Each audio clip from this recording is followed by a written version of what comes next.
ZEE5 ಇರುವಾಗ ನೀವು ನಿಮ್ಮ ನೆಚ್ಚಿನ ಶೋಗಳನ್ನ ಎಂದಿಗೂ ಮಿಸ್ ಮಾಡಿಕೊಳ್ಳುವುದಿಲ್ಲ. ಅದು ಸಂಪೂರ್ಣ ಉಚಿತವಾಗಿ. ಚಿಕ್ಕಪ್ಪ, ಚಿಕ್ಕಮ್ಮ, ಪೂರ್ಣಿ, ಏನಾಯ್ತು? ಯಾಕಂಗ್ ಕೂಗ್ತಿದ್ದೀರಾ? ಎಷ್ಟು ಖುಷಿಯಾಗಿದೆ ಗೊತ್ತಾ? ಏನಾಯ್ತು ಅವಿ? ಮೀಟಿಂಗ್ ಆಯ್ತಾ ಇವತ್ತು? ಅದೇ ವಿಷಯ ಚಿಕ್ಕಪ್ಪ, ಫೈನಲಿ ಟೆಂಡರ್ ನಮ್ದಾಯ್ತು.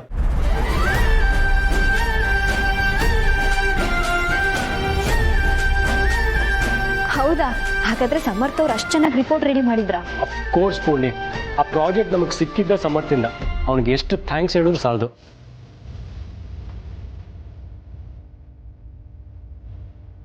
ಕೊನೆಗೂ ತಮ್ಮ ಅಣ್ಣನ ಕಾಪಾಡ್ದ. ಚಿಕ್ಕಪ್ಪ, ನಾನು 1 ವೀಕಿಂದ ನಿಂತು ರೆಡಿ ಮಾಡಿಸಿದ ರಿಪೋರ್ಟ್ಗಿಂತನೂ ಪರ್ಫೆಕ್ಟಾಗಿ ರೆಡಿ ಮಾಡಿದ್ದ. ನೀವು ಇಷ್ಟು ನೀಟಾಗಿ ಪ್ರೆಸೆಂಟ್ ಮಾಡಿದ್ರೆ ನಮ್ಗೆ ಕೇಳೋಕ್ಕೆ ಡೌಟೇ ಇರೋಲ್ಲ ಅಂದ್ಬಿಟ್ರು.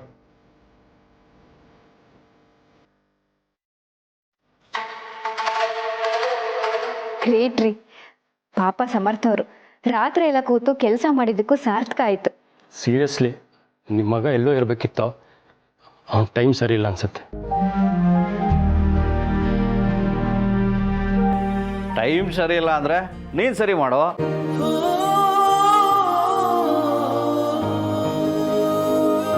ಛೇ, ಆ ದೀಪಿಕಾ ಅದೇನೋ ಮಾಡ್ತೀನಿ ಅಂದ್ಲು, ಏನು ಮಾಡಿಲ್ಲ. ಇವ್ರ ಸಂಭ್ರಮನ ನೋಡಕ್ಕಾಗ್ತಿಲ್ಲ. ಸೊ ಹಾಗಾದ್ರೆ ಲಾಭ ಎಷ್ಟಾಗ್ಬೋದು ಅಂತೀಯಾ?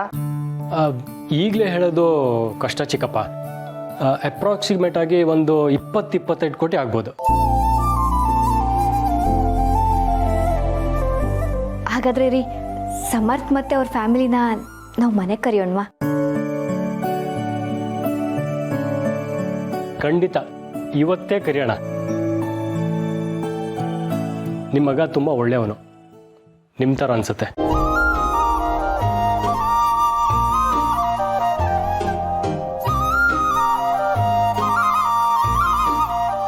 ಶಾರ್ವರಿ, ಏನೇ ಯೋಚನೆ ಮಾಡ್ತಿದ್ಯಾ? ಇಷ್ಟೊಂದು ಲಾಭ ಅಂತಿದ್ದಾರೆ, ನಿನಗೆ ಖುಷಿ ಆಗ್ತಿಲ್ವಾ? ಅಯ್ಯೋ, ಖುಷಿ ಆಗದೆ ಇರುತ್ತಾ? ನಮ್ಮ ಕಂಪ್ನಿಗೆ ಲಾಭ ಆಗುತ್ತೆ ಅಂದರೆ ಅವಿ ಅಷ್ಟೇ ಖುಷಿ ಪಡೋಳು ನಾನು. ಆ ಫೈಲು ಮಿಸ್ ಆಗಿತ್ತಲ್ವಾ, ನನಗೂ ತುಂಬ ಬೇಜಾರಾಗಿತ್ತು. ಈಗೆಲ್ಲ ಸಾಲ್ವ್ ಆಯ್ತಲ್ಲ, ನನಗೂ ಒಂಥರ ರಿಲೀಫ್ ಅನ್ನಿಸ್ತಿದೆ. ನನಗೂ ಅಷ್ಟೇ ಚಿಕ್ಕಮ್ಮ.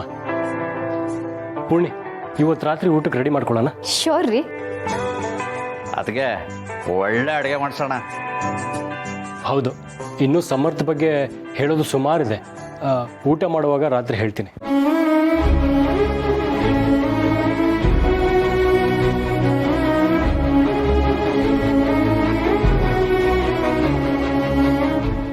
ZEE5 ಆಪ್ ಡೌನ್ಲೋಡ್ ಮಾಡಿ ಎಲ್ಲಾ ಸಂಚಿಕೆಗಳನ್ನು ಸಂಪೂರ್ಣ ಉಚಿತವಾಗಿ ನೋಡಿ.